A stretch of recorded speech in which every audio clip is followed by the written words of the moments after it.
रहमतुल्लाहि वबरकातुहू। बड़ी खुशी की बात है कि ये मेरे ख्याल में सालाना 7वां प्रोग्राम है और मेरी अल्हम्दुलिल्लाह यहाँ पर 7वीं हाज़िरी है।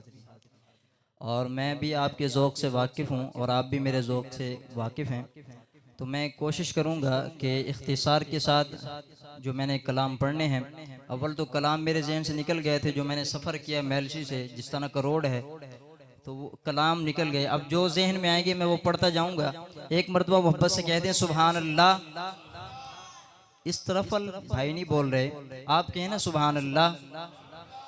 नबी की मोहब्बत में आप जमा हुए हैं, जिनको हुजूर से जितनी मोहब्बत है वो कहें सुभान अल्लाह।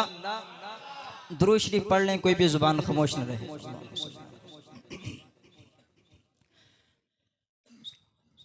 जिन मेरे भाइयों ने दुरूद शरीफ पढ़ा है, मैं दरख्वास्त करूंगा कि वो करीब करीब तशरीफ लाएं। नौजवान जितने पीछे बैठे हैं, इस तरह बैठे हैं, करीब करीब तशरीफ लाएं।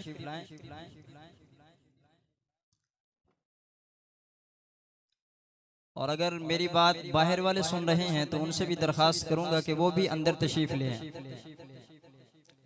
तो मैं कलाम का आगाज करता हूँ। अभी मैंने देखना है कि आपने क्या सुनना है और मैंने क्या पढ़ना है। मैं उस शेर से अंदाजा लगा लूँ। उमर फारूक के जैसा अगर किरदार हो जाए, उमर फारूक के जैसा अगर किरदार हो जाए, उमर फारूक के जैसा अगर किरदार हो जाए। मेरा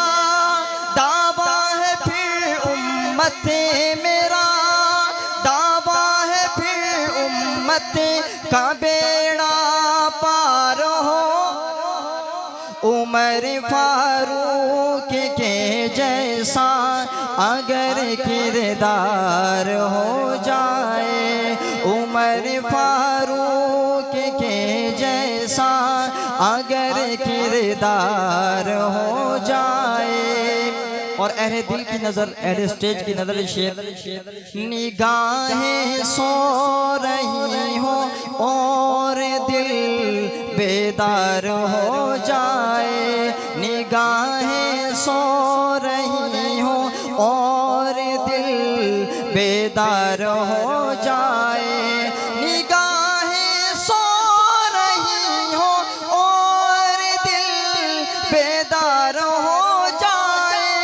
मोहम्मद मुस्तफ़ा का ख्वाब में दीदार हो, उमर फारूक के जैसा अगर किरदार हो जाए, उमर फारूक के जैसा अगर किरदार हो जाए। ऐसे नहीं जाकर कहें सुभान अल्लाह। मुफ्ती अहमद साहब तशरीफ लाए हैं, तो जितने भी 40 साल 50 साल के हमारे बड़े बुजुर्ग बैठे हैं मजमे में, तो मैं उनके लिए कलाम पढ़ रहा हूँ। वद के मोहम्मद तू गम खार